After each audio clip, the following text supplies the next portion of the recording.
The average person has about 6,000 thoughts per day, and according to psychologists, about 80% of them are negative. Hear me out. Expressing gratitude towards loved ones gives you an immediate increase in happiness. And if you don't believe me, go try it and then try to come back here and tell me I'm wrong. Social rejection can feel like physical pain, and I, for one, am a firm believer in the research that shows that acetaminophen, like Tylenol, can actually dull this pain as it would a headache. Married people are more likely to self-pleasure than people who live alone, okay? So just keep that one in mind. Humans have this automatic reaction to default to assume somebody is telling the truth, and we will automatically second guess ourselves the moment somebody disagrees, which is why gaslighting can be so dangerous. Having backup plans can actually hinder your main goal. Having a plan B makes it much less likely for plan A to succeed, because in your head you're like, oh, well, I have plan B to fall back on. No, you gotta have plan A if you really want it to go. Sarcasm kind of gets a bad rap for being like rude or negative, but it can actually increase your creativity and encourage abstract thought, especially when you're using it with people that you trust.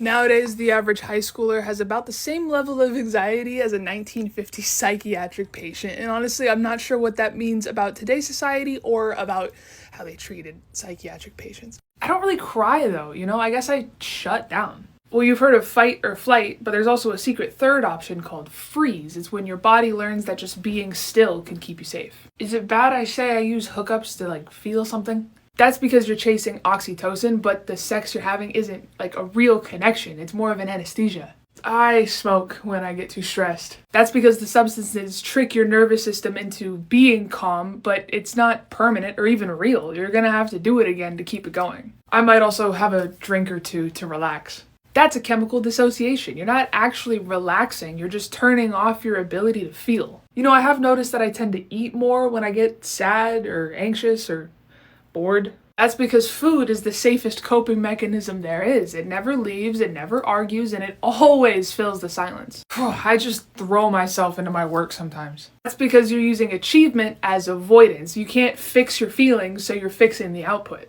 Have you tried bed rotting? It's just where you lay there and doom scroll for hours. That's digital sedation. Your phone's not gonna judge you, it's just there to keep you numb.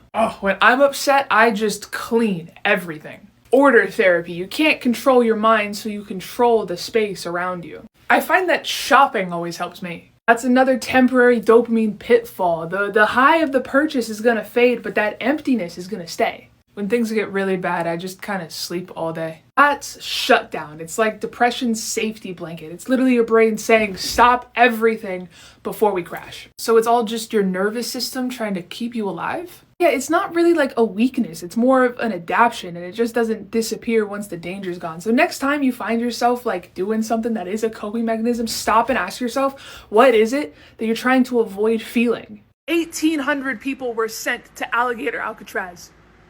MAGA, can you tell me why only 600 got out? This isn't a joke. This is Florida. 1,200 people are missing. These illegal aliens are people, and people have families. So when these people get rounded up, their families go to the government websites where they can track detainees. And something really suspicious happened. About 800 of them just disappeared completely. They're not in the system at all anymore, and the rest just have a thing like contact ICE for details, and they contact ICE for details and they don't have them. These people are missing. ICE isn't explaining where these people are going. They're saying, they some of them may have been deported, some of them may have just moved, but they're not keeping track of it. Families don't know. Does that make sense to you? Lawyers that are filing these lawsuits right now going on are describing it as this facility is a black hole. ICE is a black hole. People go in and then they vanish from public records. Everybody needs to be calling for some fucking accountability, because there is no excuse in the year of 2025 that a government can disappear human beings and not have a response for it. Really quickly, before you get mad and comment something, just Google really quick how many people have died in ICE's facility so far. I dare you.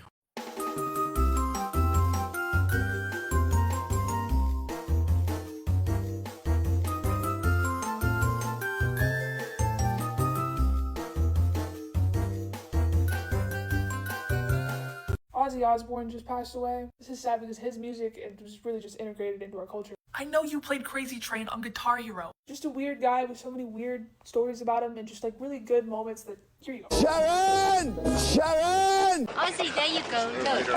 Look. Bubbles! Oh, come on, Sharon. I'm fucking Ozzy Osbourne, the Prince of fucking Darkness. Evil, what's fucking evil? I've had a bollard of fucking bubbles and...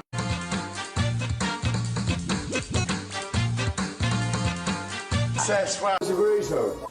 Do you want a burrito, Joe? Sure. I heard you're still eating your burritos 3 times a day. Twice as loud. I am burrito man.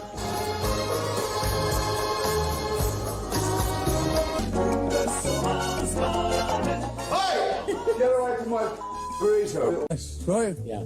You go to a doctor, you go, I'm depressed. You give you a depressed pill, antidepressant pill, and you can't so you're depressed because you can't. I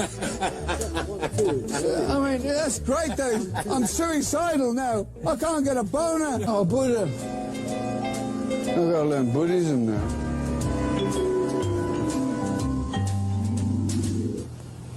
Who pissed on my fucking carpet? That bastard fucking dog, man. I'm gonna throw it in the fucking pool. Fucking terrorist. Sit up.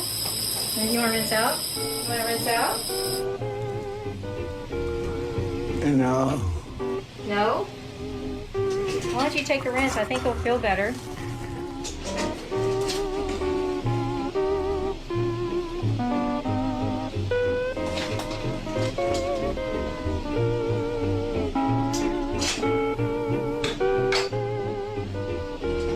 I will not have dope smoked in my house or drugs of any time in my fucking house. Quit this fucking smoking this shit, because it ain't gonna lead to anywhere but bad places. Look at me. I don't drink because I like crave it. I don't smoke pot because I crave it. I do it because I choose to do it. Yet. When I started drinking and taking pot, I wasn't addicted yet. But as time goes on, I became very... I love you all. I love you more than life itself. But you're all fucking mad. The government shut down. Would have thought. It's like the last 3 times this happened was 2019, 2018, and then 2018 again. Well, like, do you have any ideas of what we should do?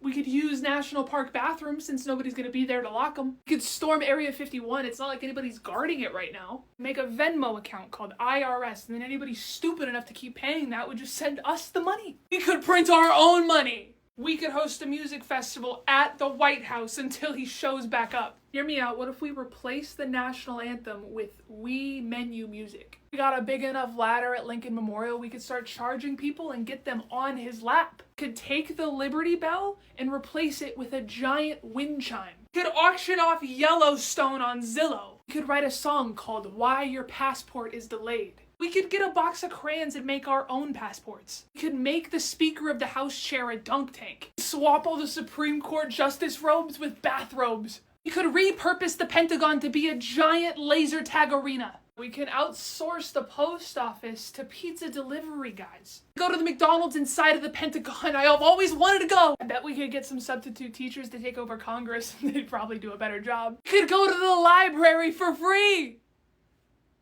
Probably just go in and take the Epstein files for ourselves. We could swap the Statue of Liberty's torch for a vape. Y'all are in luck. I didn't think I was gonna make a video today because I'm at the emergency room with my girlfriend, right? And that's a separate thing. I think I don't know. She went into the back. I can't go with her. And so I'm sitting in the car and I'm scrolling through TikToks and I saw this video of a woman being like, oh, my husband finally saw somebody being misogynistic towards me. It was at a car dealership. It's always at car dealerships, and it triggered a story time for you guys. You guys are in luck, okay? So a couple years ago, actually not even, it's been a long time. When I was 18, I bought my first car for $1,000. It was such a piece of shit. It only lasted me like 8 months. It literally broke down on the freeway in the middle of the night on Valentine's Day. I remember it was like, and so I had to get a new car. Well, not new. It was used, but new to me. So I was going to different dealerships, and I was test driving cars. I just wanted to see what I liked, and I went to this Kia dealership, and I walked up to the car. I'm looking at it, and the dealership guy walks up, how you doing today? And I'm like, I'm good. I'd like to test drive this car. He looks at me in the eyes and says, no. What do you mean, no? He's like, oh, well, you can look at it, but you can't touch it. Why? Like, why can't I? What do you mean? Like, I can't test drive the car? I've been test driving cars all day. Like, what do you mean? He's like, well, like, when you buy the car, you can test drive it. I'm getting the fuck out of here. So I leave and I call my dad, and he doesn't believe me. He needs to see it for himself. So he picks me up. We go back to the Kia dealership. He tells me to stay in the car. I do as I'm told. He gets out. He asked me like which guy did it. So I point him out. He walks up to the car that I was looking at. That same dealer walks up to him and is like, "Hi, how you doing today, sir?" My dad's like, I would like to test drive this car. And he's like, "Of course, let me go grab the keys." That's when my dad gives me like the signal in his eyes. And so I get out of the car. And so when the guy comes back with the keys to test drive, I'm standing there waiting with him too. And he's like, "I don't and it's just like, I would like to speak to your manager." And the manager comes out, it's like, "What's going on here?" And it's like, "Well, sir, I can't test drive the car because I have a vagina, but your worker here says it's perfectly fine for my dad here with a penis to test drive the car, and I think that's an issue."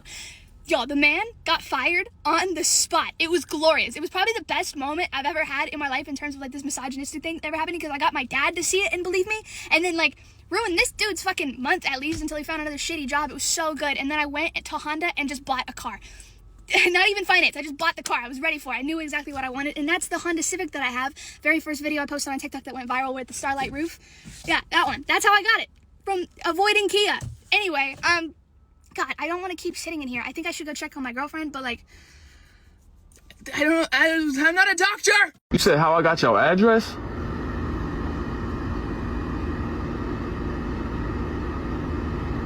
Don't even worry about that, bro.